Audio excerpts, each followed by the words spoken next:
whaataunuuina sauninga o le malo le atua. E tasi ale aso ua tātou whaava noaina. Tātou te oma i tau te tāpuai i le atua. A o aso umalawa.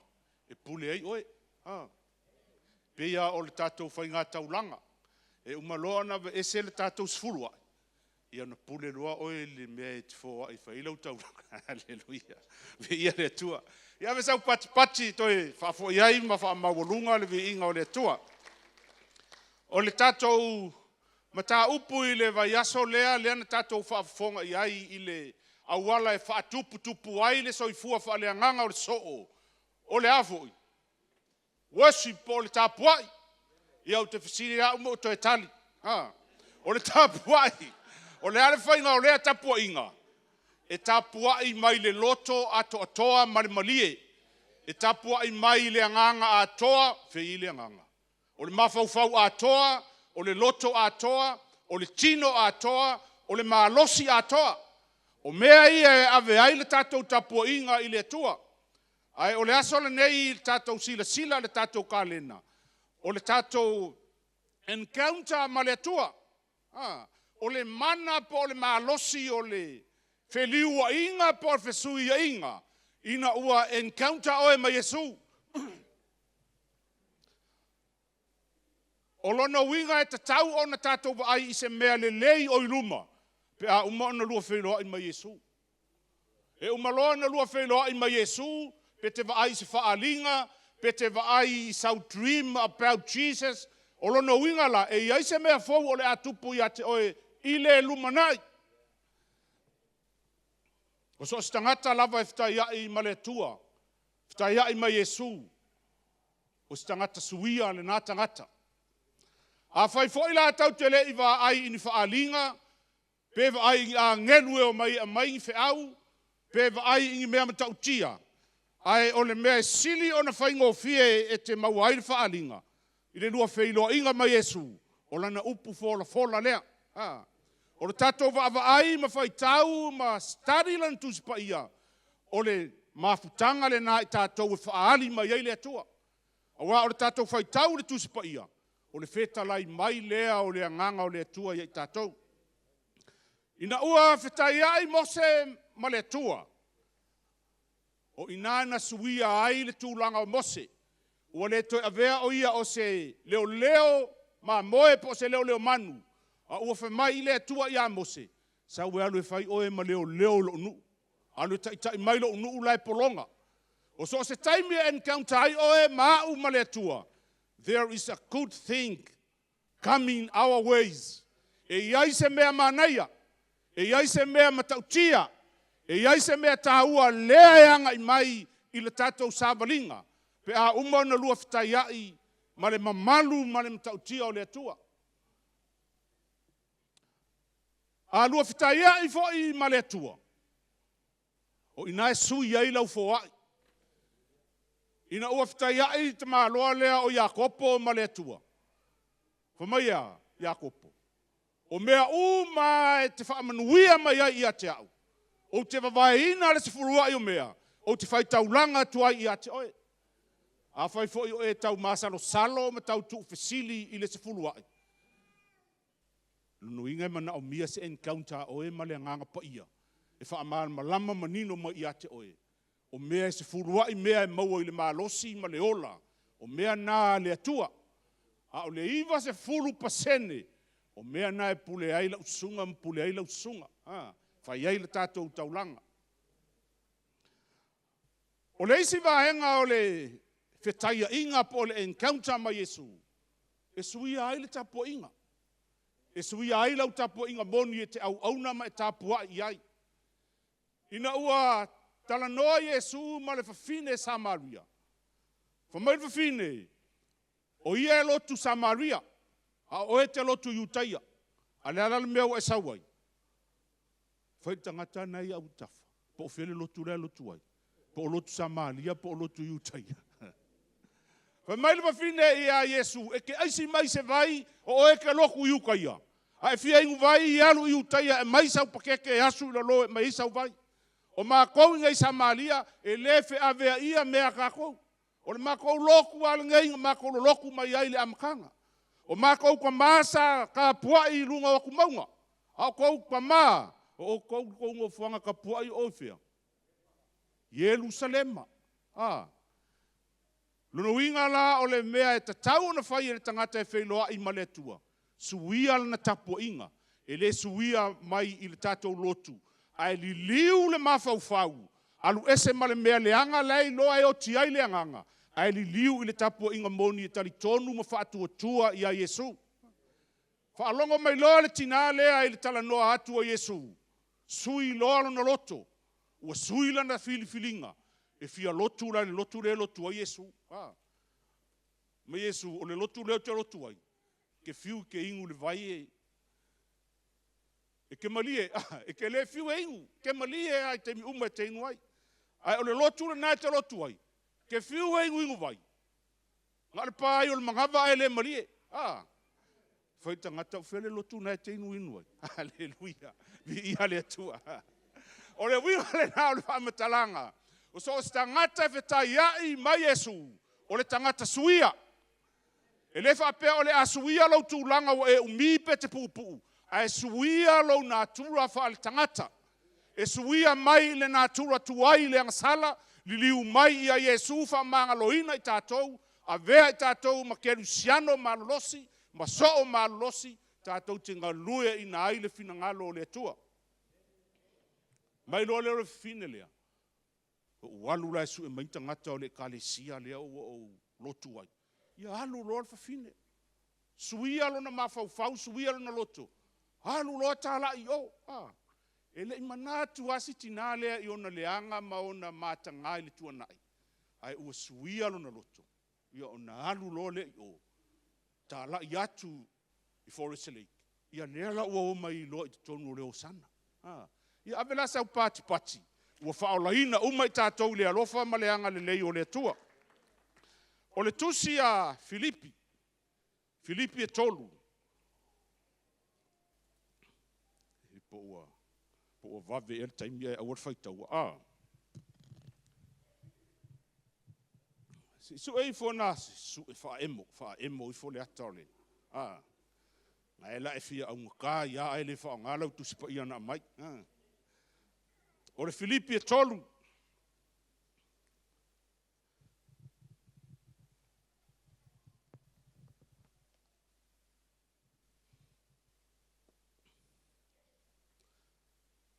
Filipi e tolu alo no fai upu e fitu wha angata i le se fulu ma le ono. Ai tātou fai tau wha angata i le se fulu ma le tolu. Ai a e susu ilo fale wha umar parakalafa le na. Wha umar parakalafa nai fai upu e lua nai tutoi muli. Filipi e tolu alo no fai upu e fitu i le se fulu ma le tolu. A maua tātou fai tau whaatasi. Fai tau. Ai peitai o mea uma sa o ngā ia te au. Ua o manatu ua lea o ngā ia mea ona o keriso. O le nei foi, e moni lava. O lo manatu ua lea o ngā mea umalava ona o le silisili ese. O le poto i la keriso Yesu lo walii. Ona o ia ua o whaalea o ngā ina ai mea uma. Ua o manatu o ota lava ia mea. Ina ia o maua keriso. Ia maua fo iau, ia te ia. E le ia te au sa uami o tonu nai le tū la fono. Ai peitai na o lea o loo i le whaatua tua i a keriso. O le ami o tonu lea mai le atua i le whaatua tua. Ina ia o iloa o ia, ma le mana o lona toe tū mai. Ia whaatasia ia u iona ti ngā. Ona ua whaa i lona maliu. Pe mawhai lava ia te au ona o atu i le toe tū mai o e uoti. E le peisea i ua o maua nei, po ua o ato atoa ona lelei nei. Ai o te tau sisi atu pea, pe mawhai ona o maua o le mea na maua ai au i keriso Yesu. Le au soe, o te le manatu ua o maua, a o le mea e tasi o te whaia, o te whaangalo i mea ua tuanai. O te momoe puno wai, foi I mea o lumanai. The rest, read it by yourself when you go home. Awe ke alaku e moe. Hallelujah. Vi ia le atua. O le tātou mata upula le nā o le nei aso. O le tangata e whetaiai mai Yesu, ua ia te ia le mana e whaamawhai ai ona ia whaia o so se mea. O le mana e te isi whaupunga, ua whaingo fie ona e whaia mea uma i le whesoasoani mai e le mana o le atua. Ona o lea ua lua whetaiai mai. Mai Yesu, ua lua whetaiai ma le anganga paia. Ua lua whetaiai ma lana upu le te whaasanga ia i le aso, ma le aso. O se manatu la e au mai tau tala tala ai i tātou. O le tangata e wheiloa i mai Yesu. O le tangata le nā ua suia alo na mawhauwhau. Ona o le sili sili ese o le poto o Keriso. O le tangata ua wheiloa i mai Yesu. Ua suia alo na mawhauwhau. Suia alo na filifilinga. Suia alo na sāvalinga. Ona o le sili sili ese o le poto o Keriso Yesu. Ua vaava ifo Paulo i a te ia. Whamai Paulo. O mea sa o ngā i a te au. Ua o manatula. E le toe au ngā mea ia e lau sāvalinga. E le au ngā mea ia. Ona o le sili sili ese o le poto o Keriso Yesu. Lo uali. O le vaaila Paulo i a te ia. He is nothing. Lea na tau saunoa ia ia tau.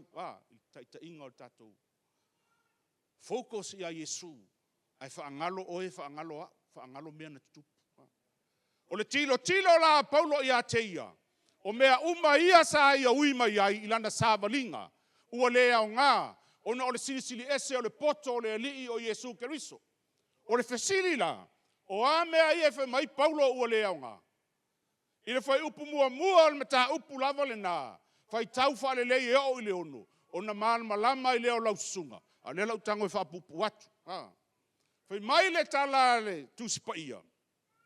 O Paulo, o le tangata e matautia lo na alualu i le ka le sia iutaia.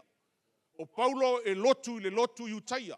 O lona taimi uma malona o langa sa komiti i le lotu iutaia. E malama i le tula fono. E malama i le tofi farasaio. Manatua o le tofi farasaio i le tapua inga iutaia. O le tofi le ave iai le whaaya ea. E ave iai le wha mau o lunga e tangata. O le tofi e paia. I to tonu o le tapua inga wha iutaia. Whamai Paulo o ia o le e pelu. Sa wha nau mai, tupu mai le a inga wai. Peni a mina. O le sa peni a mina. O le tu a inga le pito sili o na matautia lo na tūlanga ese i le wha nau isfuluma le lua le to ino i a kopo. Leanga o le tu a inga le tupunga mai ai e su lo tātou o li whaola. O le isi mea whamai Paulo o ia sa usita ia le tū la fono. Na perito meina o ia i le pōwalu. Le tū la fono lea i utaia. A pōwalu le tamatane ia ona perito meina loa lea na uia i fo i e su lo tātou o li whaola. O mea umala ia na sa wai Paulo i lona malosi, malona poto, malona mae a, o mea ia e pale ai o ia. I ona tofinga, ma mea whaale lotu i utaia. Lea whai mai Paulo. Ua lea o ngā mea ia, ona o le sili ese o le poto o Keriso. O tofinga, o mea ia na sau ma Paulo, sa wha maualunga i ai sa pūlou ai, pūlou, maualunga ai le te malo o Paulo. Wha mai na tala, ua lea o ngā la au. Ma kua lea ia so ua o ngā, ua ave ese ko ese o pūlou, ko ese le pūlou o le lotu i utaia, ko ese le pūlou o le falasaio, to ese le pūlou o le poto i te tonu o le tū la fono, to ese le pūlou o mea umalele iana ia maua, to ese mea ia i ate ia, ona olea, sili ese o le poto o Keriso, a tonu o le ala fo i lea e ala ai, ona tau vai le tātou sāvaringa, ona tātou te o mai ma tau au mai o tātou pūlou ia, e wha mamafa ai tātou i to tonu o ngā luenga le atua. Tātou te o mai ma tātou wha peifo o i o hau lea, o hau lava lea, o hau lava lingi. I am. Ai le ai o le wheta lainga le nā le atua hi a mose, whai i lo unu, I am what I am. Ai aua tātou te wha pea ifo o hau lava lingi. O kangaka lingi. O maa ua malo ko olua. O maa ua malo whangau. Anga lea ia mātou. O mela na lefa mai Paulo. O te le toia. Te le toia o ngā ia te au. O lona winga i ai mea o le sāwalinga ua tuanai. E le au ngā. Ai foi mea o le sāwalinga le tuanai. E au ngā. E le whaapela o le a le au ngā. O na e alu i lea tia i lau tāwale fau. Langa lea wai whaola inga. O nga e alu i lea fo seia lau fale. Langa lea wai whaola inga. That's called stupid. Hallelujah. Ole mea halna. A whai o e mana o e avel mea na a mai maita. Vi iha le tua. E leo tala noa Paulo i mea na. O le tala noa i ona tofinga ma ona tūlanga. I to tonu o le kale sia i utaia. O le mea ta tau na tātou malama lamai. Malama lama po o a tonu mea i e tala noa mai. Eile apostolo e ave ese. E whaatea ese. A whaisa i aise solo whanua a Paulo sa ti e ai e alu tā lai le tala lei. O le mea lale nai le mana o Paulo ave ese. Ia la ave ese e whaafenga alu e ka lai fina ngalo le atua. Whapenga le fitu na inga o ma whauwhaunga o le whanau o Keriso. Lea ua iai le poto mai a Keriso. E whetutu unai le lei le tō wha ma le uta wha le atua. Ina ia tātou maua le sirisili ese o le poto o Keriso Jesu. Lo tātou wali. Whamai leo le tala Paulo i le whai upu e iwa. Whai unga whai upu e iwa. Ua o manatu. O ota mea umalawa ia. Ina ia o maua Keriso. Ina ua whetai ai Paulo mai Jesu. Le mafu ai ona tala noa mai Paulo i mea ia. I le la whetai a inga mai Jesu i le ala i tamaseko. E alu e fasi o tia, masaisai tia, tangata o le kalesia, ma le au Kerisiano. E fio mai loa le malmalama o Jesu Keriso. Naua e malmalama le tala. O le encounter la le na Paulo na whetaya i ai, ma le li o Jesu Keriso. Whamai lo le Paulo, o i kahalo whai a te au. Talo whai a Paulo, o le a la foa i mea ia, o mea umala ia, o le a tia i la pisi, o wa o le tufu. O i ngai kia i la pisi, mea o taota. E le kia i kongu wharisa, i kia i la pisi. Umankau mafalau kofe, kia i la pisi. Hallelujah. Umatau mafalau chips. There's a rubbish outside there. Ave i ai lau la pisi. Au e ke whai la pisi le whale o le atua.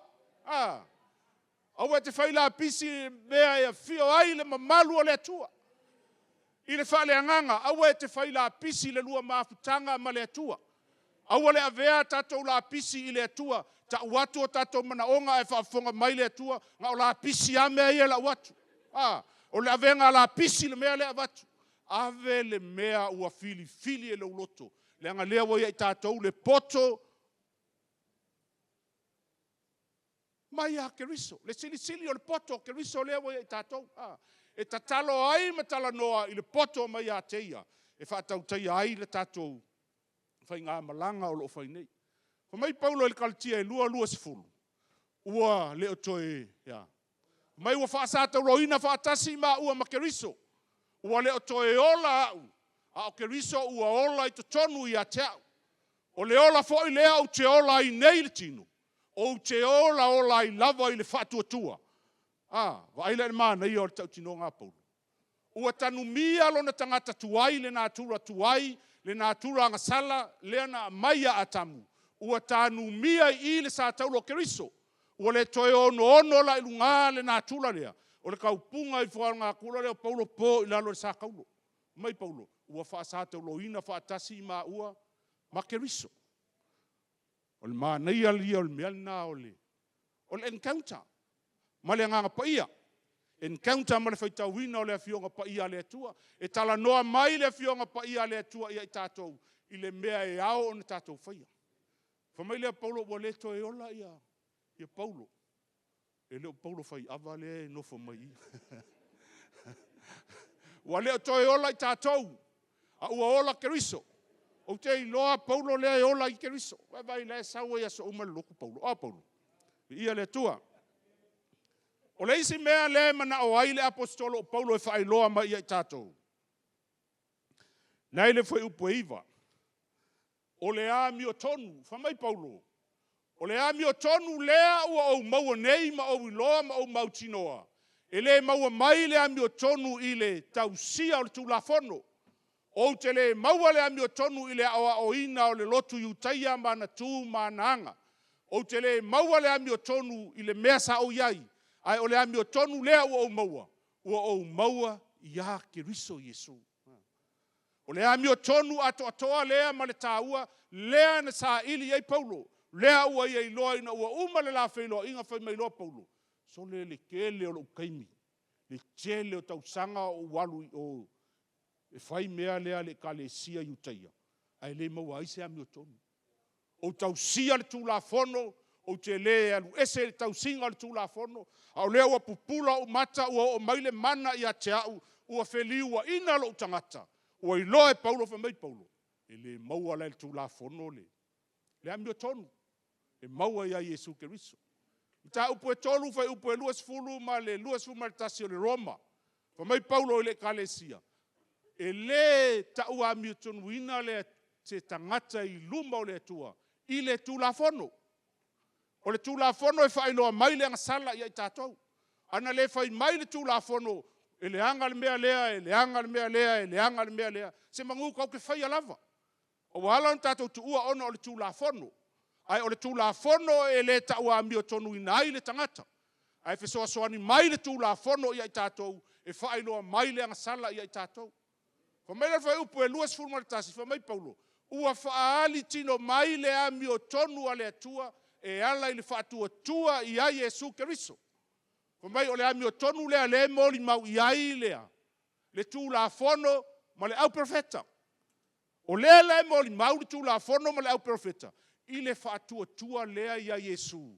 Le sau e mamori mai le ami o tonu. O le mea le nā na ofo ai Paulo. I le lafteia inga mai Iesu. I le umi o le nei taimi sanga lue ai o le lotu iutaia. Ai ina ua tiro ifo Paulo i lona tangata. E le maua sana ami o tonu i o le tausinga o le tulafono. Le tātou e kalesia. E le maua sa tātou ami o tonu i le whainga o ngā luenga le lei.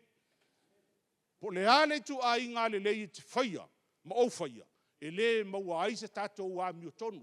E le tau ami o tonu i nai tātou. Ai o ngā luenga le lei. E muri mai a te oe. Le tangata ami o tonu. O oe o le tangata ami o tonu, o au o le tangata ami o tonu. Ua tātou whaia ngā luenga le lei. Ona ua tātou encounter mai Iesu. E le whaapela e leanga i a ngā luenga. Le ei e le lei ngā luenga. Ai whai mai i a Paulo le kalesia i Efeso. Awane i mita se tasia. I ngā luenga. Ua whaolaina o tau le alofa tūnoa. E le mai ate o tau fo i lea. Ai o le mea e fo ai fua mai e le tua e ala i a Iesu. Luna winga la, na pau a leo le awala. Jesus plus Jesus. That is the only way of our salvation. Tato fatu tuanga.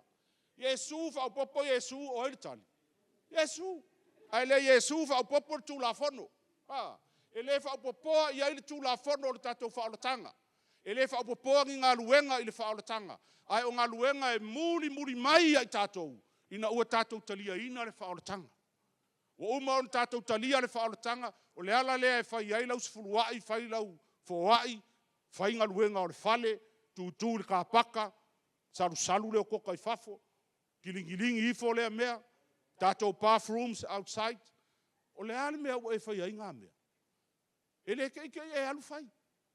Nā launa e alu whai. Ona ua ia te oe le mawhau wha Keriso.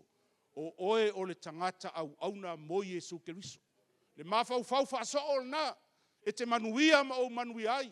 Ai aua tātou te oe whai ona ua wha atonu mai tātou e nisi. Le ai. Ia i tātou le langona nau. Tātou te o tātou te tāpua i le atua. Le anga so se mea tātou te whaia o le tāpua inga le na i le atua. Ai au le whaia mara to mumbu le ala uma le koe saua ia. Le ala uma le i o mai a.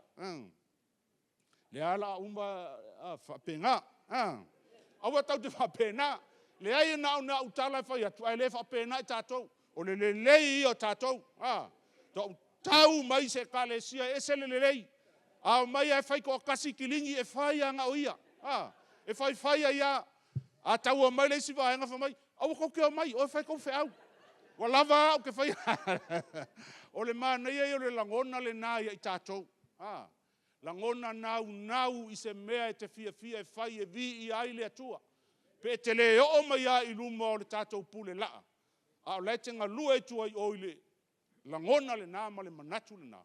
E se le whaamanuia o le atua ia te oe. E se le anga le o le atua ia te oe. O le whai upu e se fulu ma le tasi. Mai le tala le apostolo. O Paulo. Ina ua maa feilo ai ma Yesu. Ua feliua ina lo utangata. O na whamaira o leo Paulo. O te fia mafuta la mati ngā o lo uli o Keriso. O te fia mafuta mati ngā o Keriso. O lono winga o le tātou sāwalinga e kālesia. O le sāwalinga e te tau o na whaamasani I tātou I ti ngā o Keriso. Leanga o isi tangata e whaalonga kuloa la ki ngā le mea me iloa. E waaia kuloa la sauru sa ngā kupe me iloa. O le ti ngā o Keriso. Tātou te le whaatusa-tusaina I tātou o na ti ngā. Ai ole au mainga o le tātou mata upu I le tātou taimile nei ma le apalaima I tātou. O le kalesia, o le tino Keriso. O Yesu, o le ulu o le kalesia. O tātou la, o tangata ngā lulue I le kalesia Keriso. O alani a tātou mea whai, tātou ngā lulue. A ti ngā, o tātou ti ngā whaatasi ti ngā wai. O Keriso, a tātou fia, tātou fia whaatasi ma Keriso. A tātou ai whaatasi fia ma Keriso. Ai a o maiti ngā, a e tau mawhai e skipiki ngā e sola I lesi mea. Ia. Te rei loara po lana tu ai nā au nanga e te au nai. Wai e isi e, ia. Mai soli kia laku fo I ori ko ngeki langa o sao ngā kupe. Soli ngā kupe. E pei e ongo me le kupe le mawhau le au whatuatua. Manatu loa le au whatuatua. O le kupe o le angasala. Le o se tupe o se angasala. O le tupe na au mai e le atua e whao ngā ai mea te tau ona whai ate e airo na malo. Te sola, le sola tātou. Ai mo se whātaita inga o tātou mata upu. O ti ngā ia ti ngā ai I tātou. E le whaatusa lia I le fina ngalo le atua.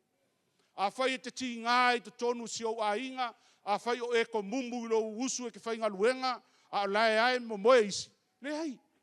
Ti ngā I ngā I al taimi e whaamanuia I le atua. E wa ai atu I le siwa I asu. Ua maua ngā luenga rau kama le asu. Ia ua maua ngā fisosoangi kongo le a inga. A ua ke moe ki ngā. Ke ua e moe ki ngā. E oki ki ngā. O le ala le mea la wha. O e loa la mea e lau ki ngā. Ia, a ua le whapena tātou. Moe fia. A le maua sa ngā luenga si o usonga ke lua ngofo. Moe fia pea. Moe fia. Kako o ia le whale o lawa ia mea. Halleluja. O le whai upu e se fulu ma le lua. Fe mai le apostolo Paulo. Ina ua fitai ai ma Yesu. Fe liua ina lona tangata. Fa mai le whai upu e se fulu ma le lua. E le whaamali e ina Paulo I lona fia sa ili pea I le poto lea ma ia Keriso. E le whaamali e ina Paulo. Ina ua wala awina Yesu Paulo. E le ingata I nālana sa ili. Fa mai Paulo o te nau pea. O te fia sa ili pea. O te fia su e pea. O te fia alu pea. Se I su ele mea na maua ia ue ai. E Keriso, Yesu. O nisi o tātou e maua loa se mea ngofo ai lo inga. Mai walava aling ei mea. O mawhangawhanga I o kulanga vai. Ai. Whafele o tātou mawhau. Extend lo fale ie. Whalau tele o tātou fale ie. Ta tala atu I o pou o tātou fale ie. Aka kua o lai ulava vale le vahenga lea ko iai le fale ie. Wha ulava vale kua le fale ie. E whai a o mai le poku pa ia o uma le ulava vale. Ai au ale kakala kuloa le fale ie vai aku. E se a mea lai whai o lai ingu vai malo losi whai mai loa. Au ale ave i le fale ie. Ave pea le fale ie kava ai. E ke kava hae vai akunga wa saure mea pa ia. Ai o le mea ngā o le kako kusikusi lima. Ia ele wha pe whai akula. Ai oni whaataita inga i to tonu o tātou ngā luenga. I le o langa whaso. Ia mawhai o na tupu i tātou. I le finangalo le atua. O le awha uma le manatu mulimuli. O le manatu mulimuli la e maua mai le. Whai upu e se fulu ma le tolu i le se fulu ma le ono. Whamai le apostolo Paulo. O le mawhau e fia ta moe i luma. Ina ua suia o ia ma whailoa i mai Yesu. O lona mawhau lo whamai. Tāsi ale mea leo i lo mawhau. E wha ngalo le tuanai. Ai o te ta moe puno wai i le lumanai. Ina ua whitai ai Paulo mai Yesu. Paula va leo le mea whai mai Paulo. Tāsi le mea leo o iloa. O le a o wha ngalo i mea o tuanai. Ai o te ta moe puno wai. O le ki i e le mawhai o na tātou ta moe. Pe a tātou le wha ngalo mea o tuanai. E ke fiu e ke kau kwa moe, e ke roa kua e koe piki mai kua. O ngai ke le o whaanga loa mea lai tuanai.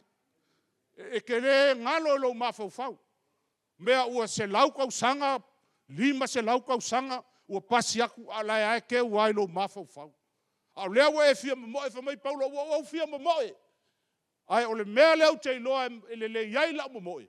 O le whaanga lo ngalo i mea ua tuanai. Au e ke fia moe, ai moe. Leanga e saulo le fia i luma, le maangai aloha. E saulo le fia, o ke fia moe a, o ke akule kilo mai. O ke fia moe a, ia, pe ia o aule kalangoa mai ai. Moe o ia. Le kalangoa ia skamaloa ia i sionga ko lua ale fe, pe ia kua le kalangoa mai. A le ave e sea o tātou mawhau ia male tuanai. E le mawhai o na tātou tā moe i le lumanai. O le ata le nā e whaailoa mai ai i le kerusiano, ua moni lana whaolatanga, pe a ia whaangalo le tuanai, ai ta moe i le lumanai. Ai se ai ta moe ai i le lumanai. Leanga fo i le iai le taui. There is a reward for us. E iai le taui. E taui ai i tātou. O le nei fo i tā moenga e le whaia i le sawa po ai e mua, e le whaia i le terengese po ai e muli, e fai i le tau nuu i le tini. Paulo, ma nava whaaleanganga. Paulo. Ma nava whaaleanganga e te o ai i le tini. Sa vali whaaleanganga tātou te o ai i le tini. Ina ia maua le tau i lea ua au mai mo i tātou. Tātou tāma moe ka le sia. Tātou tāma moe. Ta moe ma le alofa. Ta moe ma le oli. Ta moe ma le file mu, ta moe ma le pisa, ta moe ma le komumu, ta moe ma le ita, ta moe ma le oli. Ona wha manuia mai leo le tua i a tik tātou. Manuia lo voi aso, ona o Yesu. Amen.